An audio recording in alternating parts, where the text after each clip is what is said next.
موت تو کبھی بھی آئے گی میرے میٹھے پیارے اسلامی بھائی. کیا یہ دھوکے والا خیانت والا مال چھوڑ کر مرو گے؟ کیا یہ سود، جھوٹ، رشوت، بددیانتی سے کمائے ہوئے مال سے جو کچھ یہ اپنا سیٹ اپ بنایا گیا یہ چھوڑ کر مرو گے؟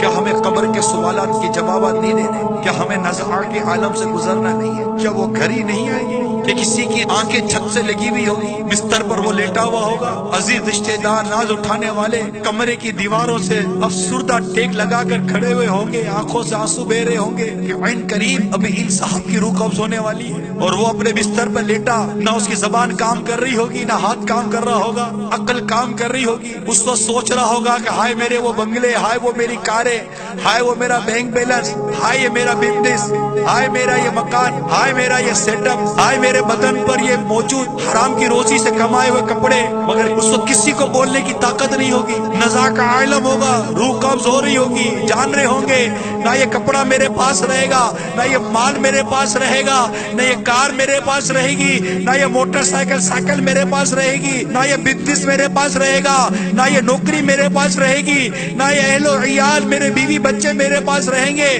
میں سب کچھ چھوڑ کر جا رہا ہوں. یہ سب کچھ انہی کے لیے کمایا تھا، کچھ اپنے لیے بھی کمایا تھا، لیکن یہ کیا ہو گیا؟ ہائے میری غفلت، یہ سب کچھ یہی رہ رہا ہے، میرا سب کچھ مجھ سے چھوٹ رہا ہے، میرے اعمال میرے ساتھ قبر میں جا رہے ہیں. مگر ہائے میرے اعمال، میرے پاس نہ نماز ہے، نہ میرے پاس سچ ہے، نہ میرے پاس دیانت ہے، نہ میرے پاس ایمانداری ہے، نہ میرے پاس تقوی ہے، نہ میرے پاس پرہیزگاری ہے.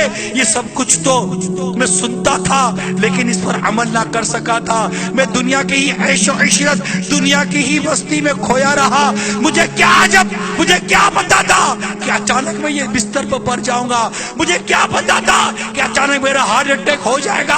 مجھے کیا پتا تھا اچانک مجھ پر فالج کا اٹیک ہو جائے گا؟ مجھے کیا پتا تھا اچانک میری زبان کو گونگ لگ جائے گا؟ مجھے کیا پتا تھا کہ میں کمرے میں آرام کے لیے لیٹوں گا اور صبح کو میری لاش میرے گھر والوں کو ملے گی؟ ہائے افسوس، مجھے کچھ نہیں پتا تھا. میں غفلت ہی کی زندگی گزارتا رہا. یہ سب کچھ یہی کا یہی رہ گیا.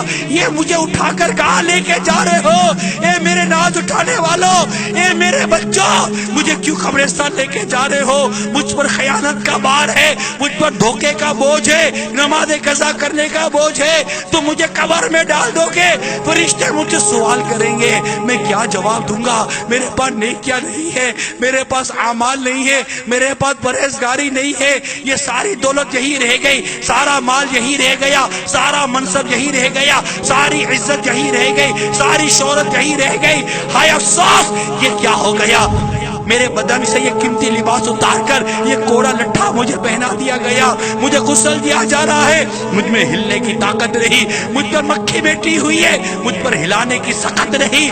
یہ مجھ پر کیسا وقت آ گیا؟ ہاں سمجھایا تو گیا تھا مگر میں نہ سمجھا، بتایا تو گیا تھا مگر سنی انسنی کر دی. مگر مجھ پر وہ وقت آ گیا جو مجھ سے پہلوں پر آیا. میں نے جنازوں میں شرکت کی مگر ان سے عبرت نہ لی. میرے سامنے نوکر کا بھی جنازہ تھا، سیٹھ کا بھی جنازہ تھا، عورت کا بھی جنازہ تھا، مرد کا بھی جنازہ تھا. چھوٹے سے بچے کو بھی اٹھا کر قبرستان کی طرف جاتے ہوئے میں نے دیکھا تھا، اور بڑے بڑے نامور لوگوں کے جنازے اٹھتے بھی میں نے دیکھے تھے. میں نے کیوں خیال نہ کیا کہ میں بھی مروں گا؟ میں نے کیوں خیال نہ کیا کہ میں اسی لمحے مر سکتا ہوں؟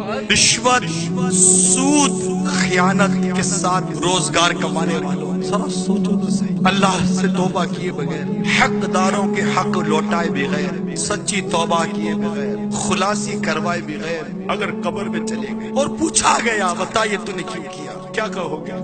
کبھی سوچا کہ کبھی قبر کے اس دبانے کا بھی تصور کیا جس میں پسلیاں ٹوٹ کر ایک دوسرے میں پیوست ہو جائیں گی؟ دلا غافل نہ ہو یکدم، یہ دنیا چھوڑ جانا ہے، بغیچے چھوڑ کر خالی زمین اندر سمانا ہے. تیرا نازک بدن بھائی جو لیٹے سیج پھولوں کی، یہ ہوگا ایک دن تنہا، اسے کیڑوں نے کھانا ہے.